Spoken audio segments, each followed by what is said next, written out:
நிறைய பேர் வந்து கமெண்ட்ல கேட்டிருந்தீங்க, நீங்கள் வந்து ஹேர் கட் மிஷின் ஏதாச்சும் வாங்கிட்டு வந்தால் அன்பாக்சிங் பண்ணுங்கள் அப்படின்ட்டு. நான் ஒரு மிஷின் வாங்கி வந்திருக்கேன். அதை வந்து இப்போ எப்படி இருக்குன்ட்டு உங்களுக்கு பிரித்து காட்டுறேன்.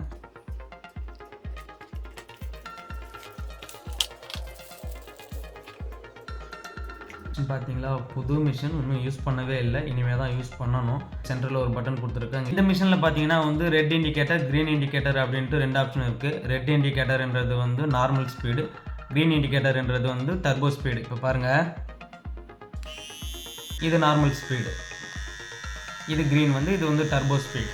இதோட ப்ரைஸ் என்னன்னு பார்த்தீங்கன்னா கரெக்டாக வந்து 1000 rupees, 1000 ரூபா தான். இது வெல்கோ ஸ்பைடர் ஜெல் வந்து வாங்கிட்டு வந்திருக்கேன். இது வந்து நான் இது வந்து ஃபஸ்ட் டைம் யூஸ் பண்ண போகிறேன். இது வரைக்கும் நான் யூஸ் பண்ணதில்லை. நெக்ஸ்ட்டு பார்த்தீங்கன்னா பிளாக் காமன் வால்யூம் பவுடர். இதோட எம்ஆர்பி என்னன்னு பார்த்தீங்கன்னா வந்து 600. ஜெல்லோட எம்ஆர்பி என்னன்னு பார்த்தீங்கன்னா வந்து 300. எதையுமே நான் ஒன்றும் யூஸ் பண்ணலை. யூஸ் பண்ணிவிட்டு எப்படி இருக்குது அப்படின்ட்டு இனிமேல் வரக்கூடிய வீடியோவில் இது எல்லாத்தையுமே நான் யூஸ் பண்ணுவேன். யூஸ் பண்ணி எல்லாருக்கும் காட்டுவேன்.